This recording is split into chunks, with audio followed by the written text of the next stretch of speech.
So, I got a phone call and cut off my video. Got a phone call from Grant's mom. I've got to, Grant and Ian ended up going to the tournament. So, I got nobody there, but I'm supposed to have a chaperone there. It's supposed to be a coach there, really. I'm supposed to be there, but I can't do it today. So I tried to tell the kids, well, we're just not having a tournament, but they weren't having that, so anyway, that's fine. I'm not gonna get in trouble. I mean, it's one of the nice things about being pals with the president and the treasurer, and I guess being the vice president of the league is, everybody gets it. People have shit happen,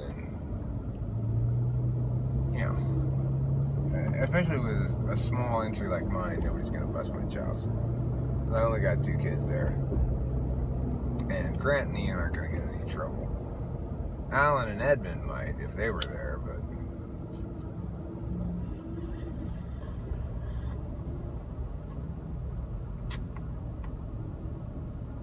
don't worry, that's just tobacco. It's just weed flavored tobacco. Perfectly legal. That for you cops and government, I want to reassure you that I'm only smoking weed flavored tobacco in the car. This is some of the stoniest weed flavored tobacco I've had in a while.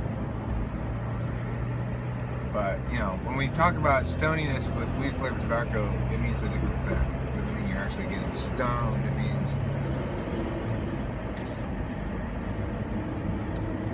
It means you're making a cobblestone path.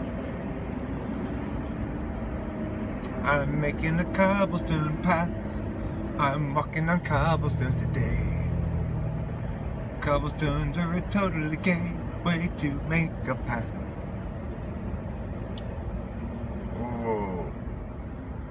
Let's see. Cement or cobblestones? I like hurting my ankles. I'm going with cobblestones. Oh, I got something even better for you. Spikes. What do you think? They're sharper. You got a point there, mister. You have got a point. Cobblestones. I mean, look at the verb in the word. Cobble. I mean, that's not a verb you use when you're talking about shit that's well made, It's sort of cobbled together. Well, why don't you try harder then? You're just gonna cobble stones together. I mean, how are you sticking them together? Isn't there some sort of cement that makes them stick together? Why not cement just the cement then, and just forget about the cobblestones so you don't have to trip over things? Or why not cobble boards together, for Christ's sakes?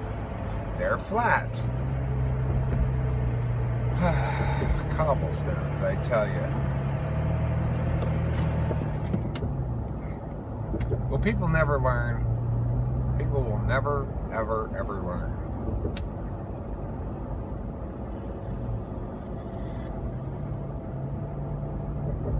Anyway, I became a good debate coach. It took me a couple years to decide I was actually a good debate coach. I was sure at first it had to be a fluke, coincidence, luck, whatever. Because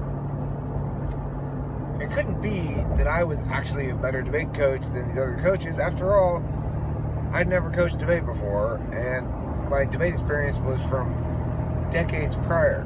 I didn't really remember anything. But it didn't matter, because debate's debate. It's like, I get it. Saying just the basics, like, okay, make an argument, warrant it, impact it. That's it. It's like all I knew at first. Well, what's the resolution? I get such fucking abusive cases. I remember there was one thing about transportation security, the Federal Aviation Administration's search protocols and such. And I had my kids run this argument that a super framework had me back in the day where I'd make these super abusive frameworks and then try to win them anyway, you know. And I taught my kids in a lot of ways all wrong, but it didn't matter because they were still clever arguments, and they were better arguments than what our opponents had. And I was excited about it. I was excited about the coaching part. I was nervous of the tournament. It meant a lot to me, even though I wasn't really believing that I had anything to do with anything. I still didn't want to fail. I thought, well, hopefully the team will do well, and then people won't shit on me. Not that anybody was shitting on me at all, but I was constantly assuming that I was 1 millimeter away from being shit on by everybody. Okay, Eric, that's it. We've had enough. We're exposing you now.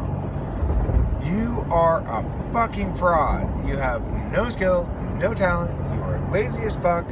You don't do anything that is anything that you're supposed to be doing most of the time. You're bad at grading.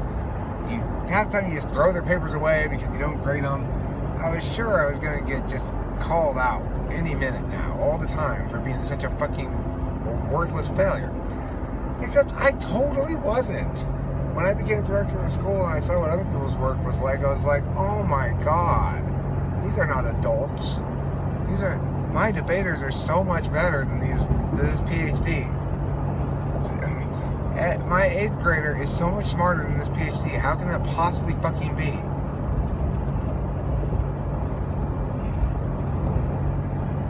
But it was, and I had nothing to worry about the whole time. It was like, oh, yeah, you're being awfully scrubby about this whole thing, this whole classroom teaching thing here. You're super scrubby about the grades. But Eric, you don't even know the meaning of the word scrub. These people around you are fucking full blast scrubs. They're not doing shit. So, you seem like a genius in comparison.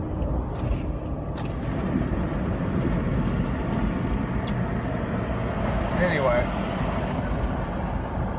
when I did make the determination that I was a good coach, that I had a legit shot at winning these tournaments, a legit shot at winning like nationals, you know, getting a national championship and stuff,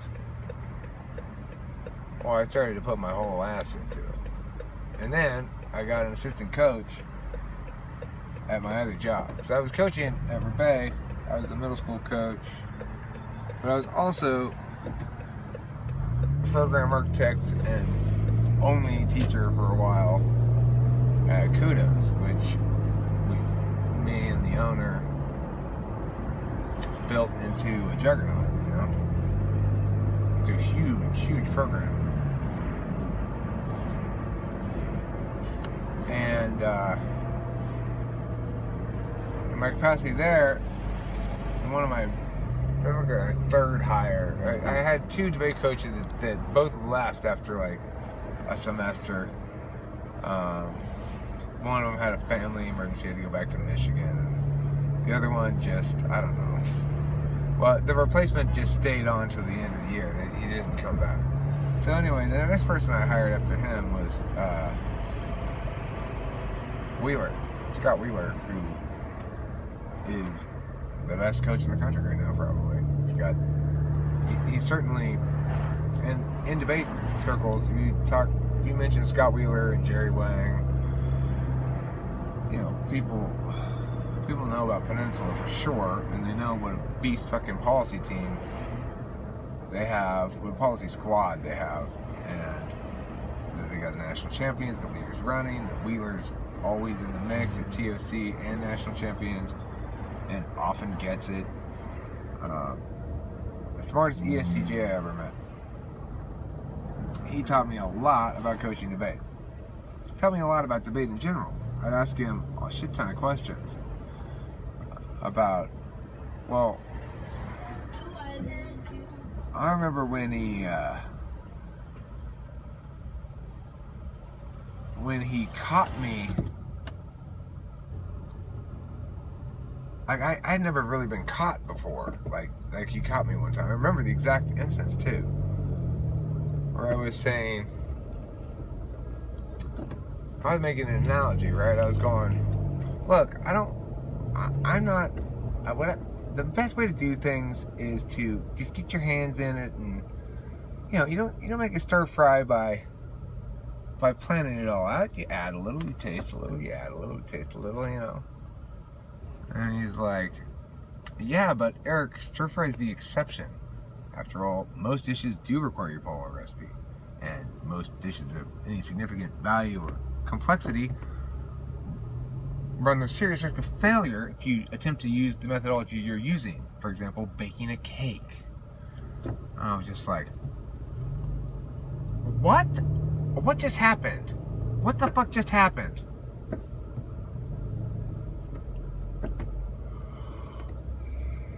And that was memorable for me. That was highly memorable. Somebody has an answer to my analogy? What?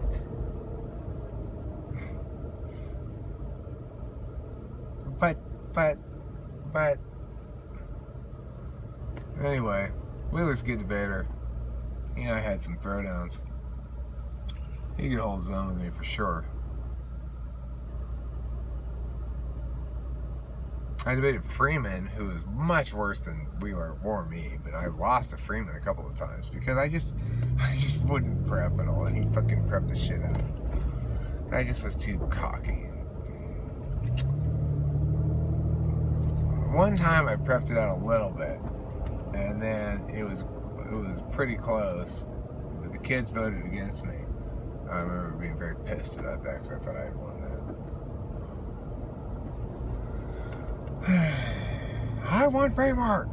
What are you fucking talking about? I totally won Framework. How could you vote for them? You fucking little shits. But, they were right to vote for him. Because I didn't do the legwork. Because I often don't. And that's the kind of shit that catches up to you if you're somebody like me who doesn't always enjoy a lot of follow through. The problem with your golf swing is lack of follow through. A commonly heard sentence in golf repair studios. People go to get their golf game repaired. Well, so too, a common refrain heard in the annals of critiquing Eric. You've got a lack of follow through, they'll say.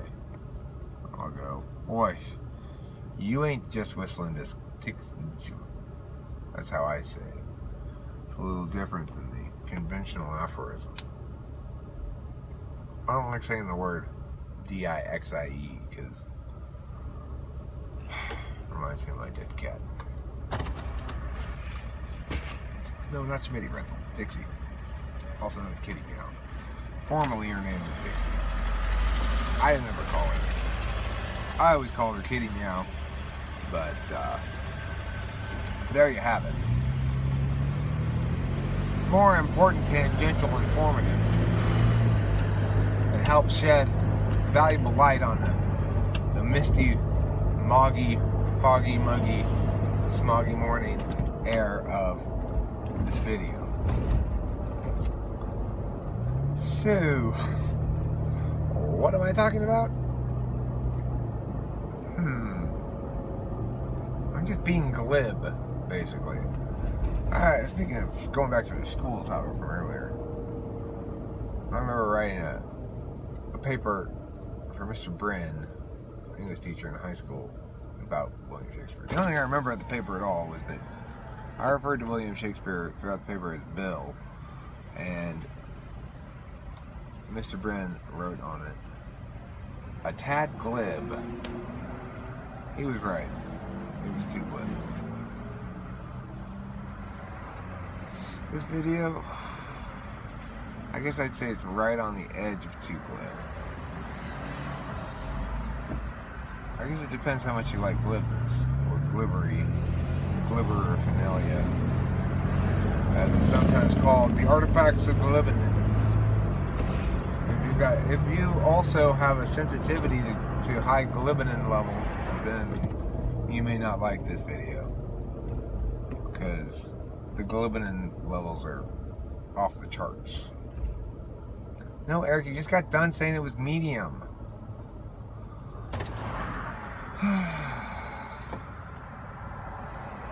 Bad TI. Bad TI. I wanted to open this new station here soon. Now, when I get this new subway drop-off station made, then there'll be a station right next to where I work down here. That will make it somewhat more tempting to take the train, although I probably still won't take the train, but definitely more tempting than with there not being a station there, because I wouldn't really need to take my bike at all if they had a station right there, because where I just said was the station was where the station was, and here's work right here. I gotta park on the street until 5 because the parking lot costs money until 5, and it's 1 hour parking on the street. That's okay, because I usually park here for about an hour and 20 minutes before I move to the lot at 5 o'clock on Fridays, and I've never gotten a ticket yet. I've never seen my tire marked or anything, so I think it's a fairly parking enforcement light area is what I glean about this matter from existing data, instincts, intuition, and a little magic astral projection to the parking enforcement office.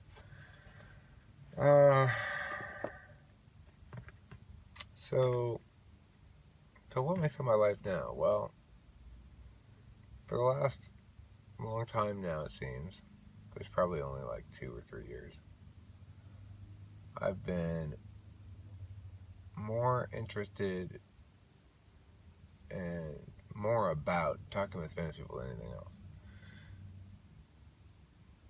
After the debate coaching, I mean, the thing is, it's not like I stopped enjoying coaching debate, it's just that I went through a divorce. I got fired from my job, my big kudos job. TITE conflict, basically. Her TE conflicted with my TI. My TI lost, I guess, since I got fired. Does that mean I lost? I didn't lose the battle, just lost the war.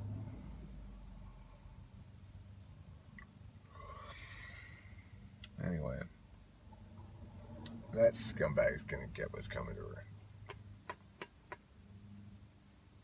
But that's neither here nor there.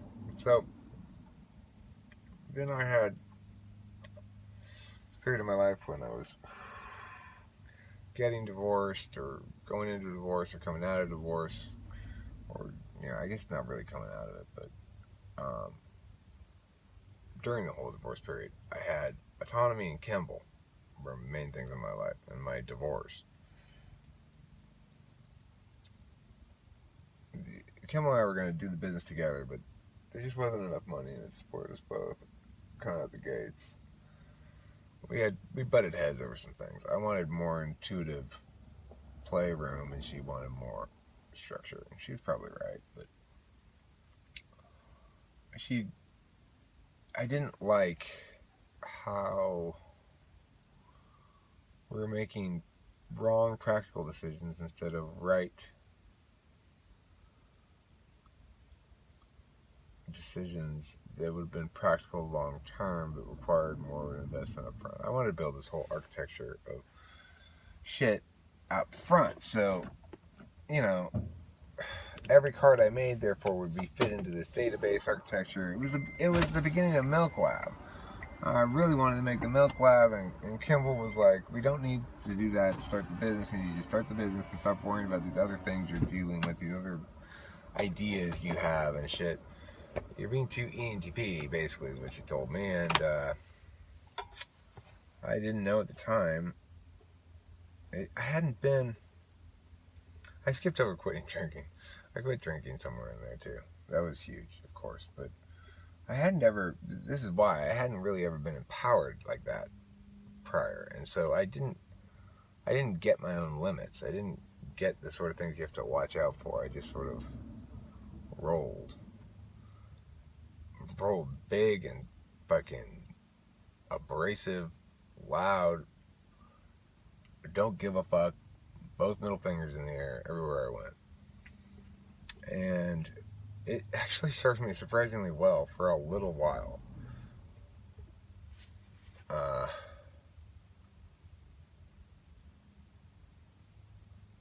But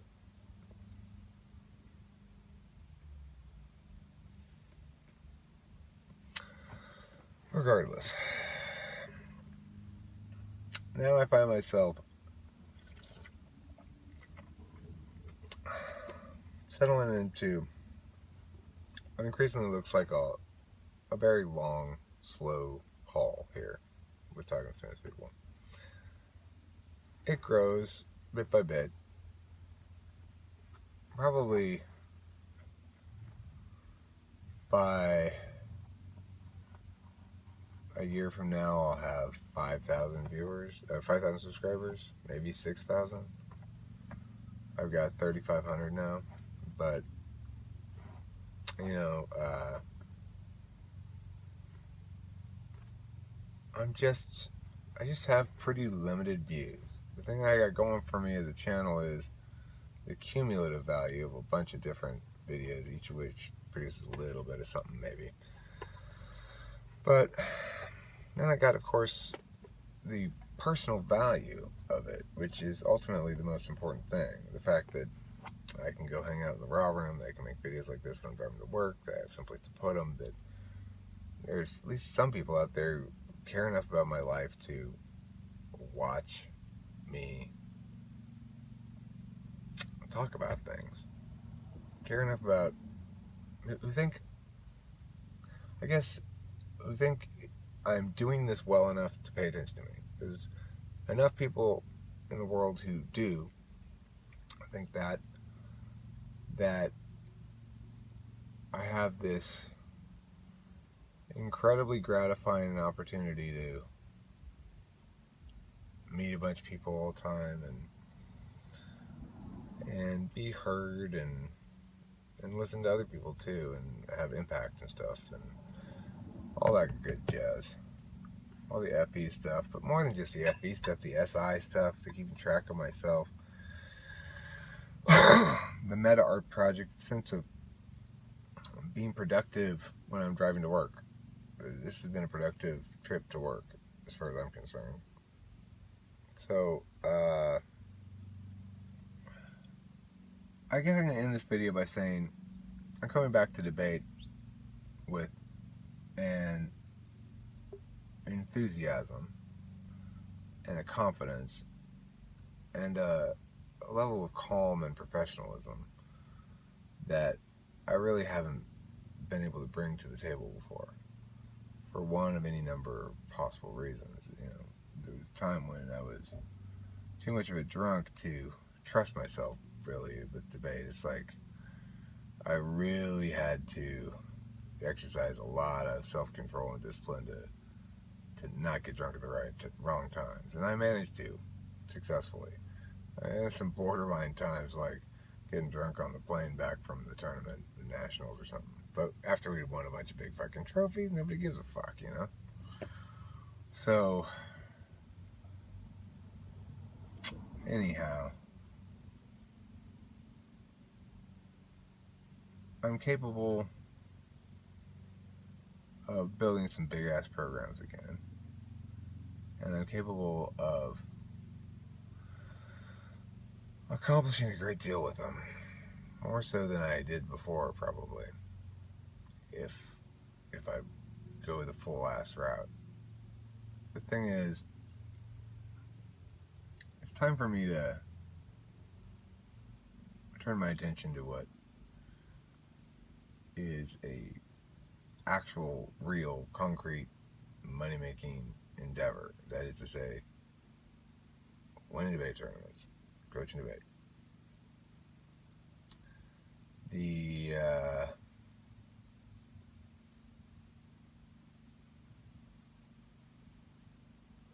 beautiful thing about it is, it's work I like. It's good work. And it's work I'm good at, and it's work in which I already have all the legitimacy I'll ever need. You know, I sent out like 3 or 4 resumes. I think I sent out 3. I got 3 interviews. Got 2 jobs. And the third one is for the fall. I don't know if they're going to offer it to me or not. I'm not going to take it if they do, because the commute's way too much. Once I found out it's an after-school thing, it's not even during the school day. I'm not going to take the Immaculate Heart job even if they offer it. I don't really like dealing with religious schools anyway. They sometimes have weird restrictions for no reason and stuff. But what I would like to do is get the Glendora High job, which Grace's mom is going to push hard for me to get. And if I have that gig, I'll do a great job with that team. That's close to my house. And I'd be excited to have a real high school squad with some punching power going into NFL. Because in high school, I can't compete against the regular schools directly due to rules and stuff, because they don't want private businesses embarrassing them all the time. Anywho, I gotta draw this video to close, and I gotta go in there and start doing some work.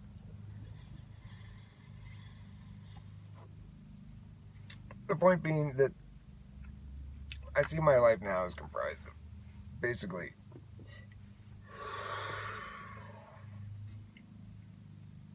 5 things, maybe 6. My TwFP friends, one of them. That's like raw room, basically. My main channel experience is another. That's like this video. Kimberly's a 3rd. The kids, Delilah, Colin, Tara, and those goings on, and I'm really happy those kids are all integrated with each other. Makes things easy. They're another component. Music is for sure, and at least as important as any other, maybe more. I don't know.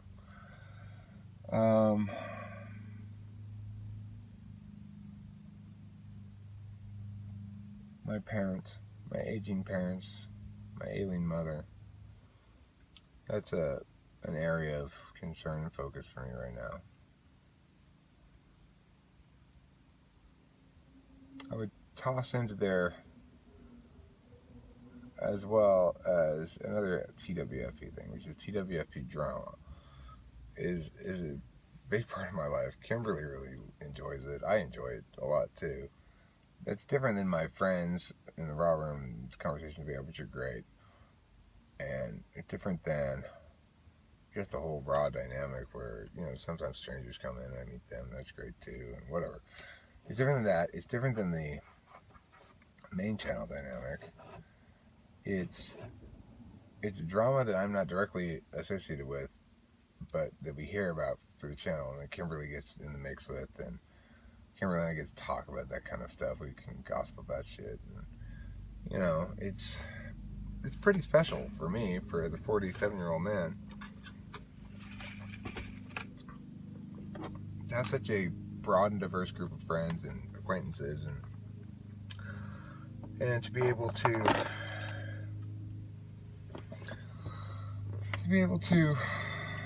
stretch my legs socially like I want to. Like I'd never been able to at any point in my life prior. I don't think I ever would be able to, except for talking with famous people, no matter what my age was. I never encountered anything like it, where it's exactly what I wanted it to be. I didn't even know I wanted it to be this exactly, but it is, where at a moment's notice, I can go to this place and like check back in with the group and be like, okay guys, how's everybody doing? Okay, great. Yeah, I gotta go do this thing. Okay. Like, why do I want to check in with everybody like that? I don't know why, but it makes me feel so good to be able to go socialize quickly, go there for 5 minutes and leave right away, or go there for hours, or whatever. Go there and nobody's there sometimes. That's okay too. Depending on my mood, it can be nice. Sometimes I want a monologue. Sometimes I want to just doodle on the guitar, or play my own music videos and watch it all. Regardless, the drama is different than those things. It's different than the Raw channel. It's different than the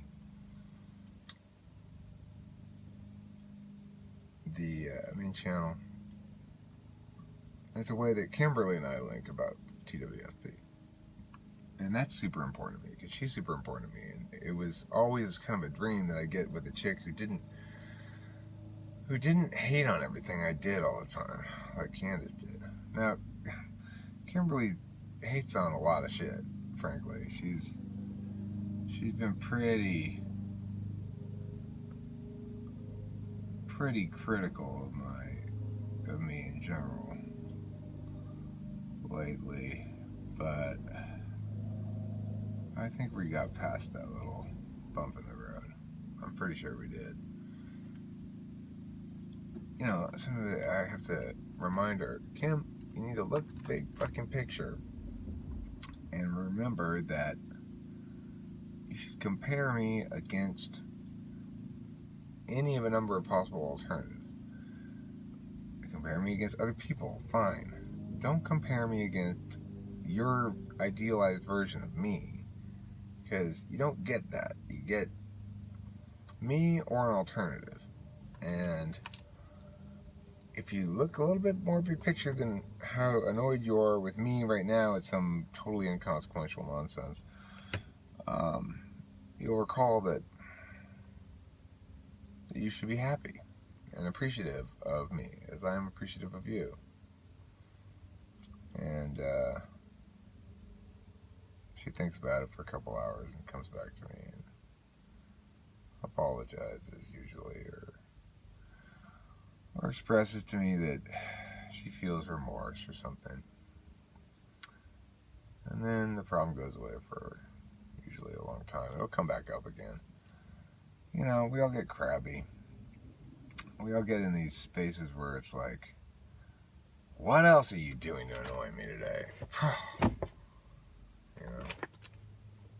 Okay, well, that's it. I gotta go now for reals. I've got 19 minutes before class starts. And there's only about 5 minutes up there, 7 minutes up there at most, but I have to get there a little early.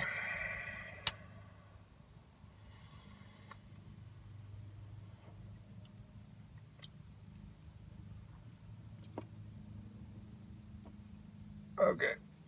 Thanks for watching. Don't forget to eat plenty of cheese. I should probably edit these things.